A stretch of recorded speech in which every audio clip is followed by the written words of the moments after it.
Hello, everybody. This is Scooby. And that means I'm Steven, and you're here for another episode of The Feedback, a podcast aimed at expanding your music library as well as our own. Yeah, that's right. Little curveball there, trying something new. What do you think, Scoop? Good? Bad? Concise. I dig it. I Yeah, tend to be very long-winded, so and I'm trying not to be. next week when I do that part, you're gonna have to put up with me being like, "Yeah, we listen to music, and you can listen to it too, and sometimes it's cool and." Blah. Yeah, that's okay. We'll figure it out eventually. But anyway, as per usual, I will go ahead and dive into what I'm drinking today. I brought three. It's been a while since we got together, and I'm back on drinking three things at once. I have it's brand new. I never saw it before. I was at the grocery store, and they have a Shirley Temple hard cider. Hmm.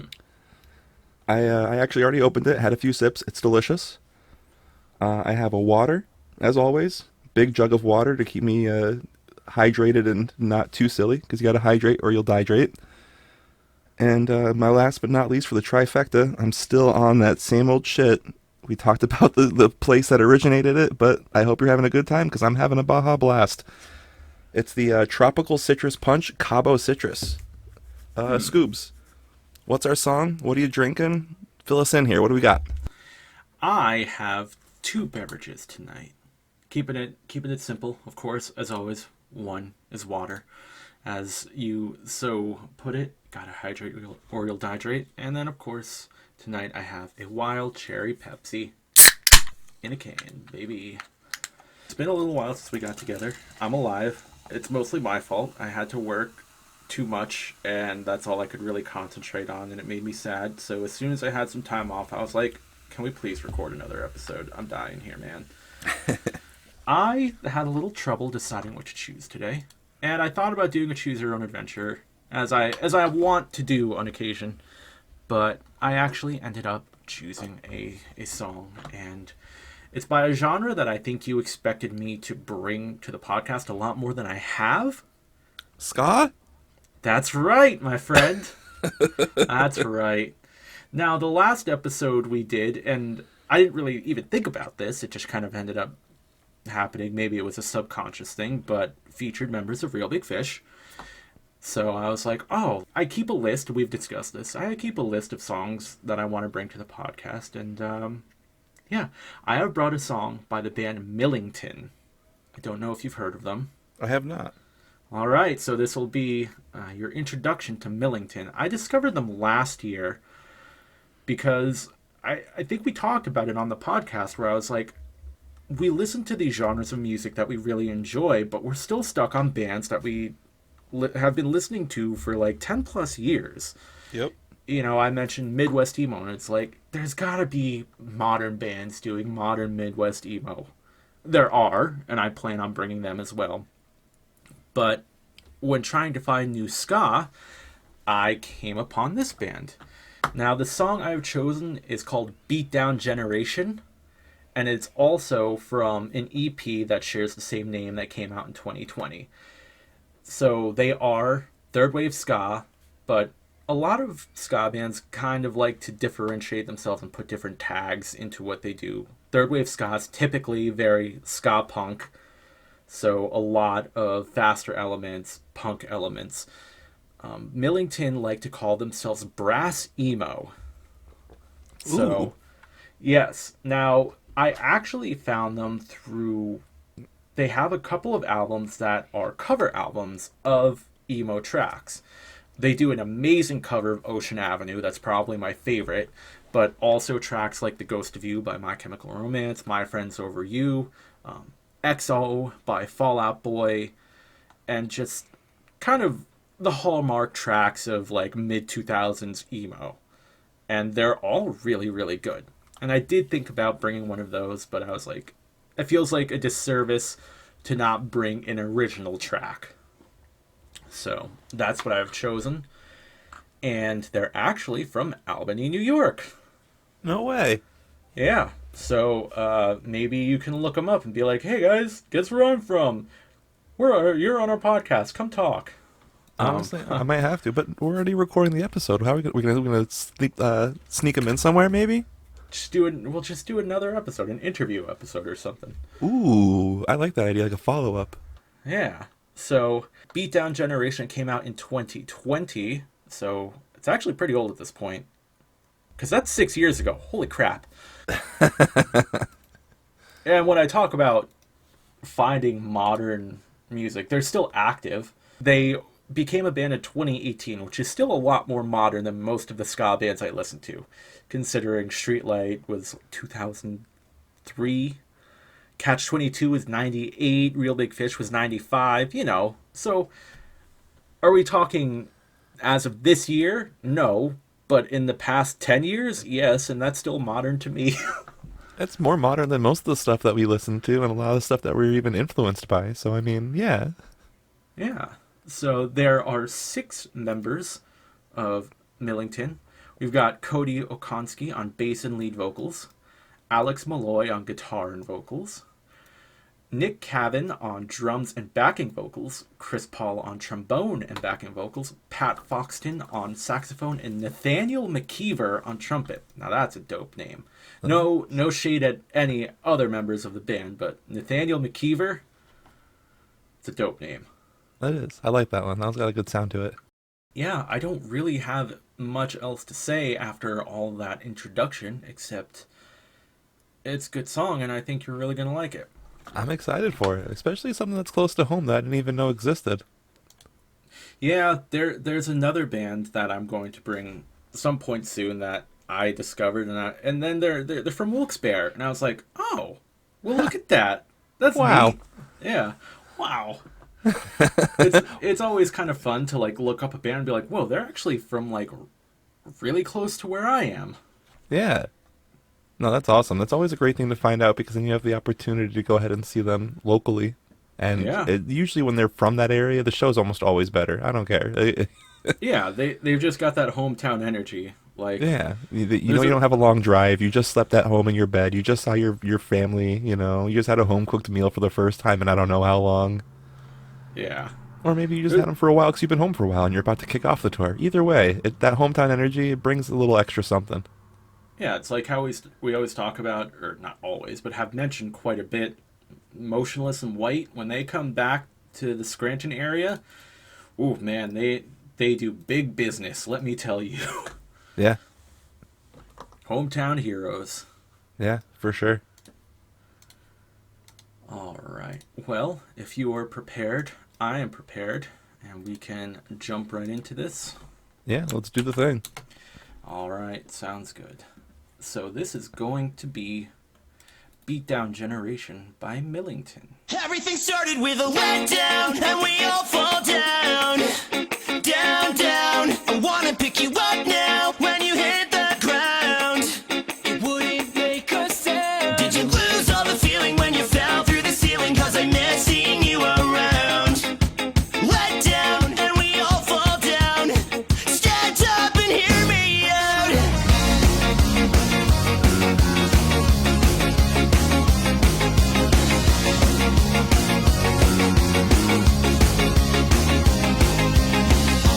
I'm not excited to be a part of a beatdown generation. It's often reminded there's nothing to do but fake it. 'Cause we're on our own when they don't show.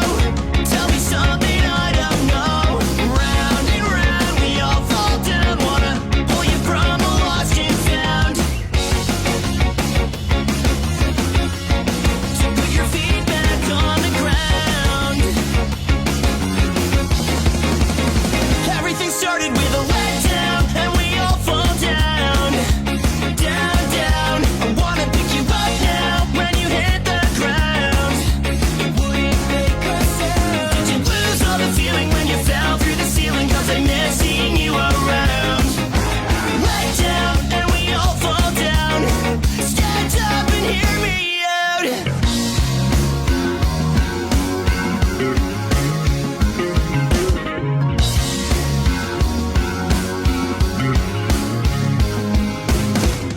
But they're not invited to be a part of the brand new revelation. Rise up, the divided. We're not calm enough to hide it. We're searching high and low for a place to go.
message that can't be found. I wanna pick you up when you're on the ground and tell you that sometimes we all fall down. So that is a sound of somewhat modern ska. I don't think they're doing anything to like revolutionize the genre, but at the same time, it's pretty much exactly what I want and hope for. You know what I mean? Absolutely. Yeah. I would say that I didn't know that like emo punk, or not emo punk, emo ska. Sorry. I didn't know that emo ska, I was trying to find the words there. I almost lost them. Emo ska was the thing. And like you said before, like they like to have like little things here and there that make them have their own little annotations, their own little differentiating features, things like that. And I will say that like they definitely have their own sound. It's very unique. I love the voices. I love the vocals on both of the people, like the backup vocals, I guess you could say. Everybody that's bringing something into that is doing fantastic. I really like like a ska musician. Like, I feel like it's a hard thing to kind of be, in my opinion. I don't know why. I feel like there's like a sound that people expect. I don't know if that's maybe I expect, or like that's kind of been like there's a very similar voice, and maybe that's just because of how much one band was on the radio and everywhere else that I didn't realize it was the same band every time, because that's also possible too.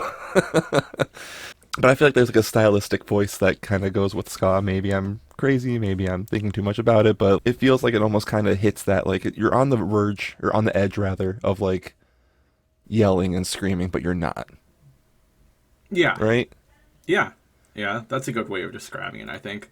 But I've tried to think of a lot of the different ska bands I listen to, and honestly, yeah, that feels like a pretty defining vocal characteristic.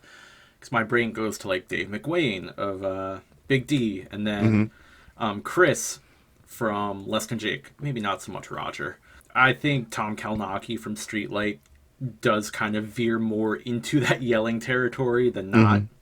But there is definitely a lot of that sort of quality. Like it, I think a good word for it might be like urgency. It's not quite yelling, but it, like you said, it's kind of on the brink of it almost. Yeah, I think like having that urgency is a good way to say it too. There's just something about it, but it's like it's almost like it has to match the energy of the song itself, and it does. And if you don't bring that there, like it's difficult. Like you're not going to be sitting there being all melancholy. It wouldn't add up. Right. It would be a very weird, interesting mashup. Don't get me wrong, and I'd want to hear it to hear what you're thinking, but I don't know how well it would work. Yeah, there really aren't many slow and somber ska tracks. No. I can think of Real Big Fish did a cover of The Promise, but that's also a cover, so I'm not going to count that as much. There's A Moment of Silence by Streetlight. Maybe.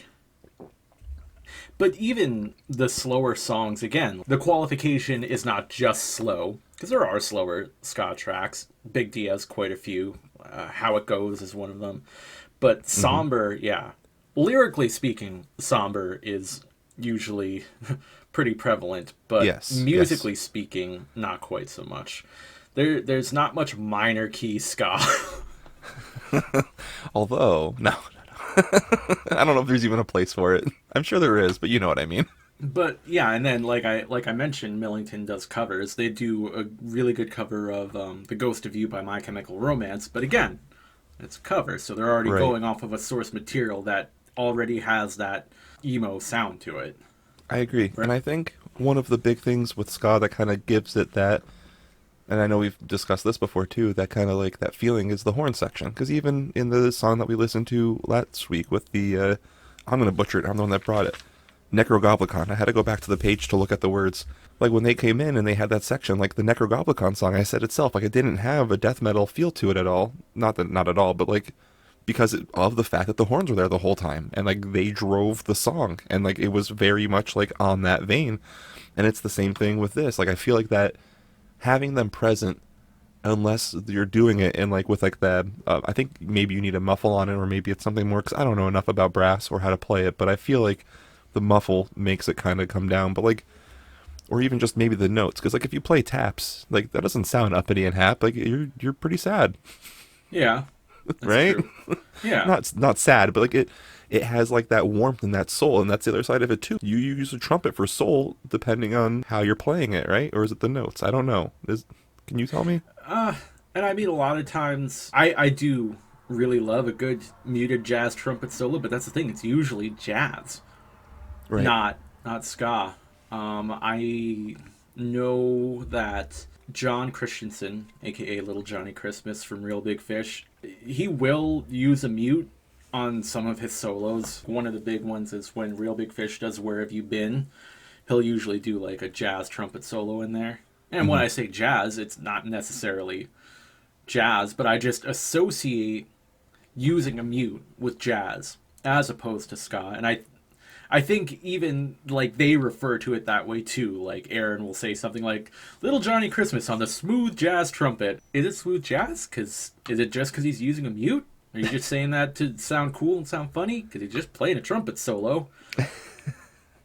Maybe So- yeah, maybe it's just like there's like an industry term for it and they're sticking with it, or maybe they are just trying to be silly. I don't know. That's a good question. Yeah. Now I might have to do some digging to see if I can find sad, not just lyrically, but musically, like sad ska. Yeah, that would be a very interesting challenge to try to see where it heads to, because what would that sound like? And then where is it? Who's making it? I'll be like, damn it, it's all just jazz. It's just sad jazz. That doesn't count. I know. Like you just said, just because it has a trumpet in it, or just because it's not ska. It's not ska. It's just jazz. Yeah, and I think I talked about this like a long time ago, probably on the podcast, but I remember when I'm at work, sometimes I can listen to music. Like when it's not busy, when the line isn't running and everything, I can have music playing on my phone, and I usually leave it in like my shirt pocket. So when I walk by people, it's not super loud, but sometimes they could hear what I'm listening to. And for a while there, anytime I was listening to anything with horns, it didn't matter if it was ska, if it was jazz, if it was Chuck anything. Mangione. Yeah, they would just be like, "Are you listening to elevator music?" And I'd be like, "No, I'm not." Well, I mean, if you're It'd listening be to a- Chuck Mangione, that might be a valid question. Yes, but I mean, just I don't know. I think people just have these sort of associations with certain instruments, where it's just like, "Oh, horns? That must be elevator music," or like, "Are you listening to orchestral?" I'm like, "What? No, what?" Is Or that if there's an Bach's Fifth Symphony? Yeah, are you listening to Chopin? Or if there's an accordion, like, oh, are you listening to French music or polka? Because it's got to be one of the two, right? Weird Al, maybe even. Well, that's polka. Oh, that's true. Yeah. Okay. I think it's just because there's a lot, in most popular mainstream music, you're not getting many instruments beyond drums, guitar, bass, and piano. Right. I mean, they're the easy ones to market. They're the main ones that people see. It's what people think of when they think of a band, you know. Yeah. But that is part of what gets me more excited about when a genre that is more popular will utilize an instrument, a quote unquote less common instrument.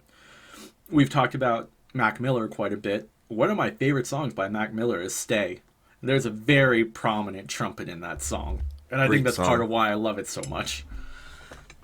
Great song, great call out, great feature. Yeah. It's an awesome little thing that's added to that song for sure.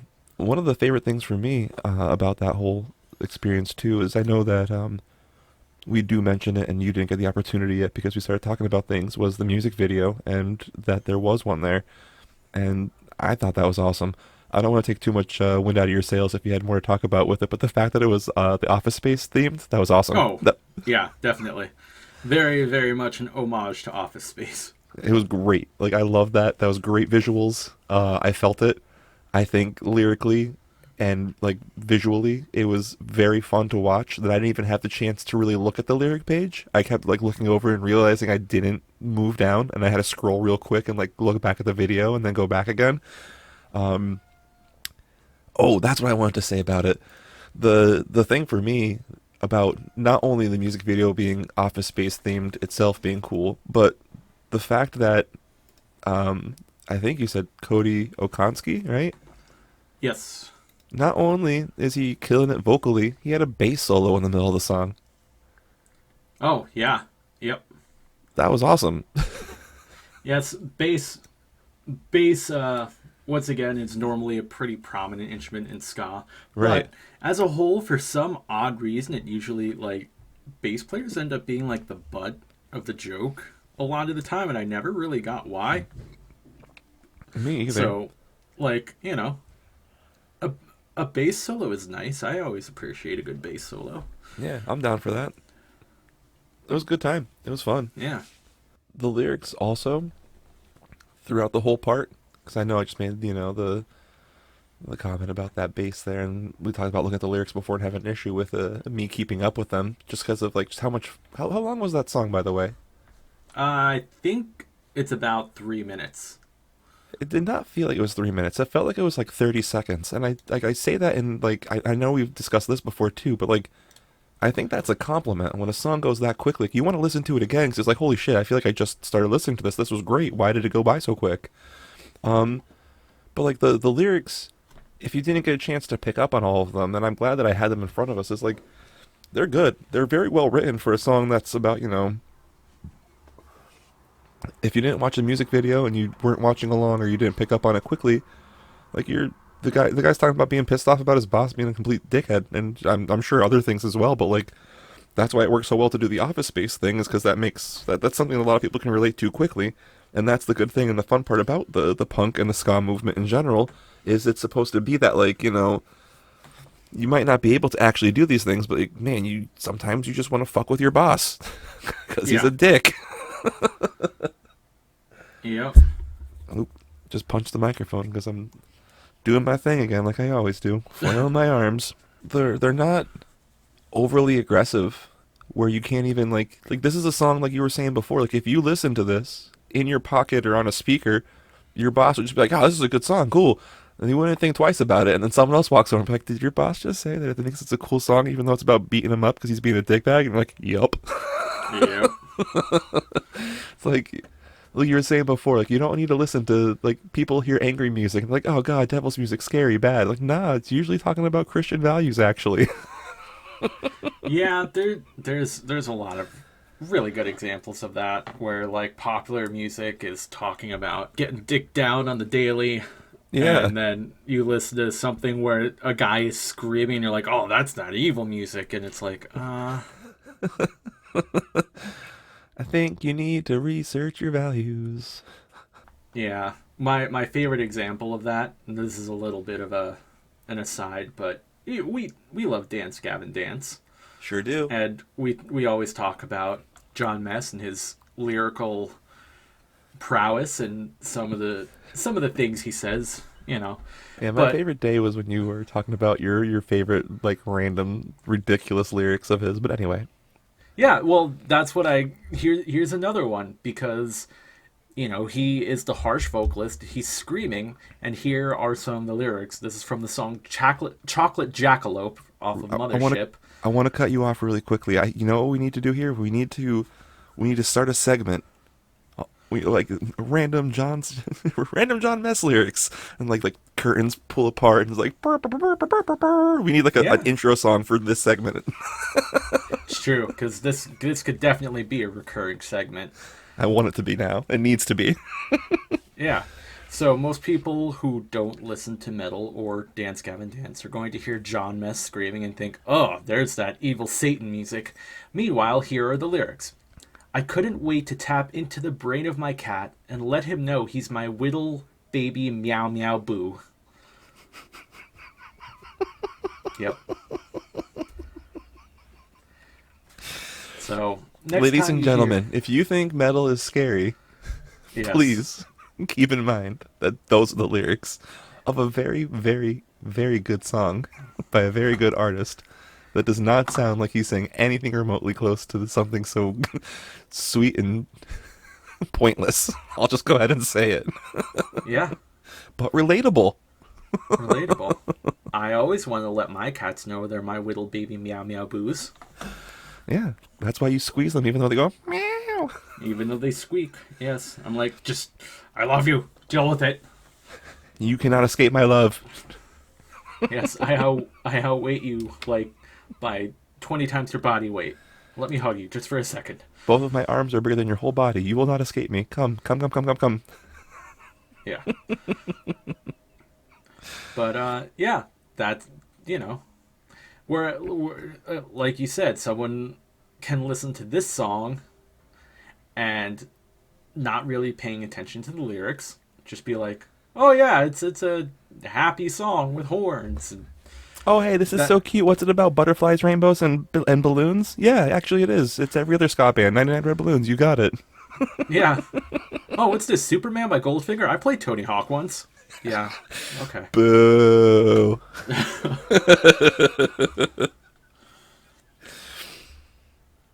That is not a slight on Goldfinger or Superman. Great song, great band, but just a slight on all the people who think that's the only ska song. Exactly. Yes. We're not gatekeeping ska or that you're listening to Goldfinger this way. We're gatekeeping the entire genre because you're only going to listen to this one song. Yeah. It's like, what do you know? Oh, I love ska. Superman, the impression that I get. It's like all the people that listen to Lips of an Angel by Hinder, and they're like, that's the song that we had our first dance to. Yeah. We talked about that before, right? Like, Yeah. this is our song. Oh, your song is about cheating on your other person? Nice. Real sweet. But it sounds so sweet. Well, maybe sometimes you should read the lyrics. You're right. Honestly, though. Or really listen to them. Man. I want to listen to this song again right now, to be completely honest with you. I would suggest listening to the entire EP. It's 6 tracks, I think? 6? Yeah, 6. It's 20 minutes. It's really good. I haven't listened to all of their stuff. I've listened to this EP and their 2 Brass Emo EPs as well. But I don't think they have any full lengths. It's all just EPs, which is fine. I mean, it's all good. But yeah, they have another one from 2023 called Welcome Home, and one from last year called Better Safe and Sorry. So definitely things that I need to do a deeper dive into. Oh, no, they do have a full album from 2018, their debut album, self-titled. But it's also only 7 songs. Why is this an album and not an EP? Anyways. What is it? 6 in one, half dozen in the other? Yeah, I guess. I don't know the differences between EPs and LPs at this point. Because LPs are longer ones, but they're called limited plays, and EPs are extended plays, but they're the shorter ones, so... That doesn't make any I've sense. never understood it. One of these days I have to look it up and figure out why that is the case. That feels... I don't know. That feels annoying. Right, I agree. It feels like it's one of those things that they should have been more aware of, and they just said, I don't care. They were just like, whatever, man. Who's actually going to pay attention? Well, me. Us. Us, the listeners. I have ADHD, and I hone in on very strange things, and I get stuck on them. Sometimes I want to know why something means this, and I look it up, and then I see why, and I'm like, okay, that makes sense. But when they don't make sense... I'm shaking my head right now, by the way. You just can't hear it. Oh, yeah. I'm doing the weird, like, the weird white guy, like, lips rolled back into your mouth so you don't see your lips. Like, you can tell that he's, like, slightly frustrated, shaking my head back and forth. No, like, I don't get it. That is called the workplace smile. Because that is the face you make at your coworkers when you walk by each other to acknowledge each other, but you don't actually have words to say. It's just an acknowledgement that you see each other, and it's the, yeah, we're both here face. Yeah, we're both still here, buddy. Don't worry. Yep. So the simulation is still real. Or The it's still not a simulation, whatever. it's the horizontal, like, you're not smiling, but your lips extend outwards but not upwards. You raise your Right. eyebrows slightly. And It's hilarious. it's just the acknowledgement that I see you. I acknowledge you. As soon as you said it, I was like, "Is it the same face?" And I was like, I thought back to like when I would walk past someone like, "Hey," like and I was like, "Yep, fuck, Yeah. he Yeah. got me there." Oh, one of the things to go back to the song. I know we're getting close to the end here because we're both kind of on that talking about a billion other things and everywhere else and everywhere in between. When we were talking about Millington earlier, they the video that we just watched. So you mentioned 6 people, correct? Right? I think. Yes. But there's only 4 featured. And I know Yeah. that can be a thing that happens sometimes, whatever. But like, it was interesting to see it as a 4-piece since the lead singer is also the bassist. They have the guitarist, the drummer, and then trombone, right? Yeah.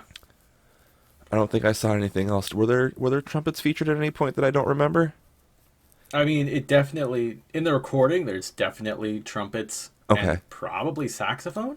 Okay. But I don't know if it's a case of like, oh, like we had them recorded in studio but didn't have full-time members of the band yet, or Gotcha. if it was just like they couldn't make it on the day that we were recording the video, and that sucks, but like we had it booked and we had to get it done. So, Right. Interesting. I don't know for certain. Oh well.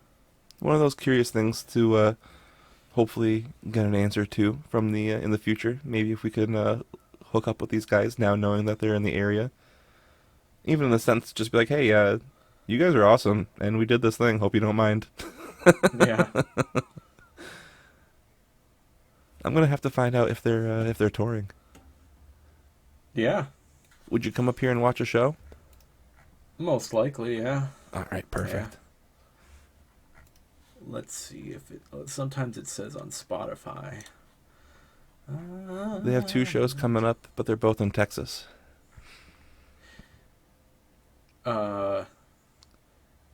Yes. It also seems like they are in Japan quite a bit. Interesting. So when Like right now, they're in Japan, and yeah, in May they're gonna be in Texas.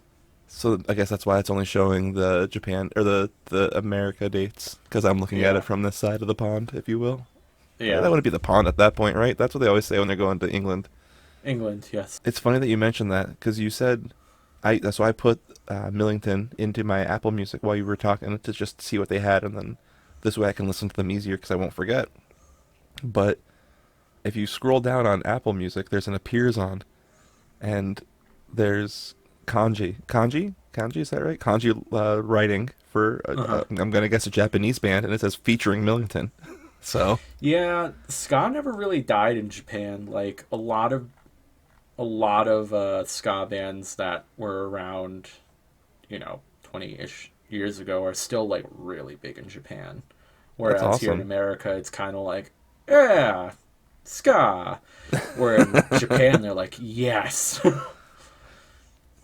I want to listen to this one when we're done here that has the Japanese. I'm gonna guess it's a Japanese band because I'm not gonna be able to Google search this band. Maybe I can. Nope, can't copy paste it. The world will never know.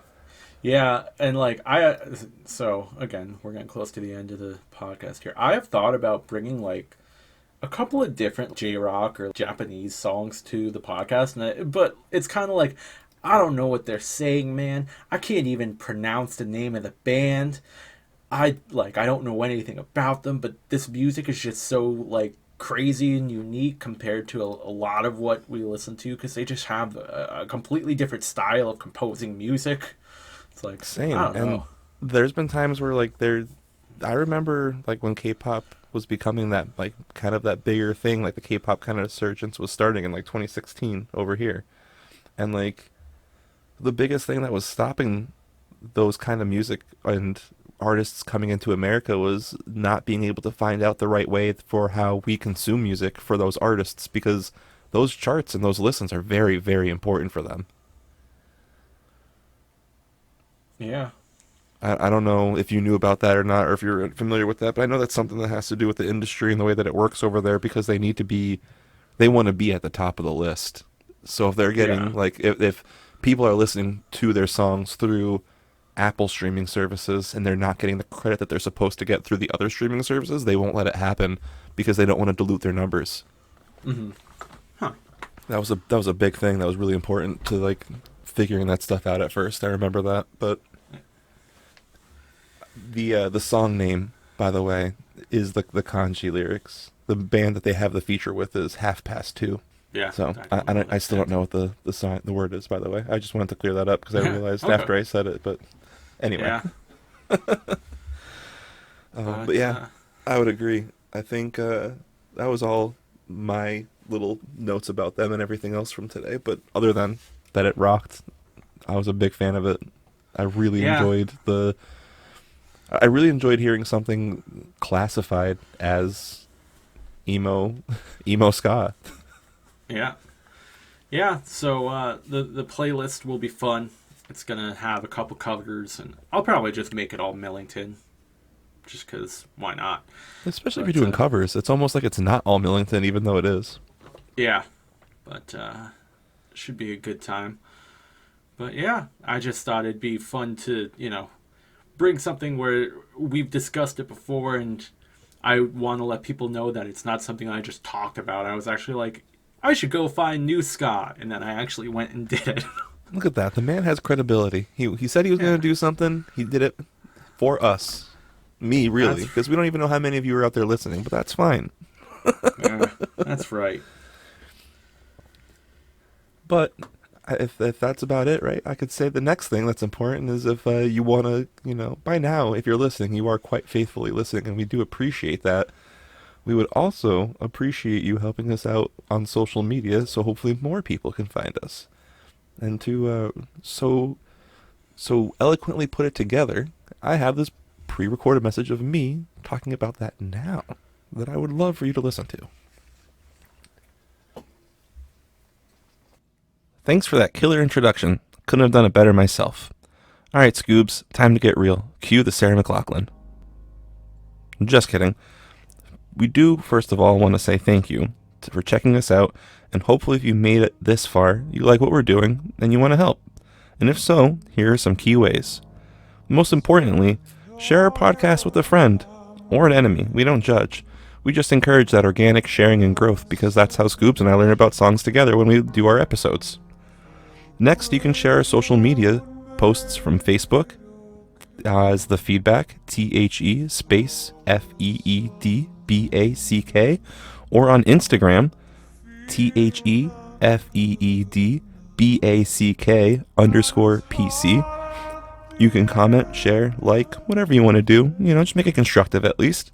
You can leave us a review on Facebook or wherever else you might be able to. I know some streaming services allow it. 5 stars would be great, and if not, tell us why. Next, you can check out our episode-inspired playlists. We send one out every week. We're doing it for you guys and ourselves, but mostly you guys. Keep listening to us weekly. That'd be awesome too. Or check out our old stuff. We got some catalog at this point. And the most important thing of all, just keep being awesome. Alright. Well, I think that was quite a bit, but I think it was all-inclusive, and I hope you do it. I want to say thanks, and love ya. And now that you have gone and done all the social media things like comment, share, subscribe, smash that notification bell. I don't know. Again, as the man who edits this podcast, I don't recall. Do you mention that we upload every day on Tuesday? Is that part of the... I don't know if it's remember. a part of the pre-recorded message, but it is a part of the messaging that I try to use on social media. So, good call out. We do post every Tuesday. We are once a week, brand new episodes Tuesday, almost always guaranteed. I think we only missed one once, and I uploaded like the next day, or like I missed the timing because whatever, but it was still uploaded on Tuesday. Yeah, it came out at like PM instead of AM. Yeah. For some reason. Yeah. You can find us on Tuesdays. Also, YouTube. On YouTube, you can find our podcast and the playlist that we create for the episodes. Anyways, all that's taken care of. Next week, Steven's going to bring a song. Do you have any idea? Anything for us? No, I have nothing. I'm not prepared. That's fine. I wasn't I prepared am. until this I am. morning. So Yeah, exactly. That's what I mean. Like you said, we all have lists. We all have things in mind. I've alluded to before that I have more February releases that I haven't had a chance to cover yet because I've been all over the place. Like, yeah, and it's April now, so right. Ooh, yeah. All right. No, you're right. There's lots. There's lots to listen to. I've got lots in mind. I've got no idea where I'm going with it, though. Perfect. That's how we like it. Vague and indirect. Oh, real quick, as per usual, when I remember to do so, which is almost all the time, I like to give a shout out to the artist who does the intro and outro music for our podcast. That artist is Exile, and the track is called Egg. And you can find that wherever you find music, and you should listen to it. I cannot tell you how many times I've heard this song putting together the podcast, and when it still comes up on my Spotify, I'm like, that's a good song. Not sick of it. So that's a good like sign of its longevity. I would say so. It's been at least 60 times because we're approaching 60 episodes. So That's right. And part of me is like, should we change it? Should we? I don't know. no, they never No. do. When it works, man. And I like that song. It sounds good. All right. Well, At this thank point, you, I've kind of like Exile. associated our podcast with it almost, like it was made for us, even though it wasn't. Yeah. Well, we appreciate it. Thank you, Exile. Thank you, listeners. And yeah, join us next week for whatever we dig up next. Goodbye.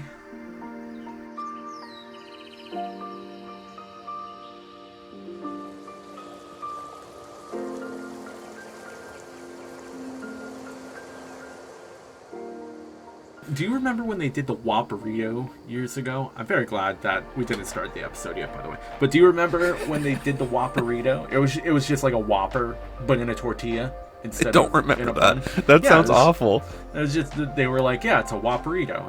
It's a Whopper, but we put it into a burrito shell instead of in a bun. That's wild. Was it good? No, Okay, good. it's like innovation right there. Burger King, great job, guys. You spent too much time thinking if you could, and never if you should. That's right. Real quick, Yes. I googled them real quick. If you look at my screen, if this is what you were looking at to get their information from, Yep. that they're in Herbies. I was about to fucking say that. I was like, is that a Herbies? It is. I did see that page. It is. It is a Herbies. Oh man, that's wild. That's the iconic thing that's their branding. It's like the McDonald's colors, but a little bit different and way more in your face. That's funny. I love it. I love every minute of it.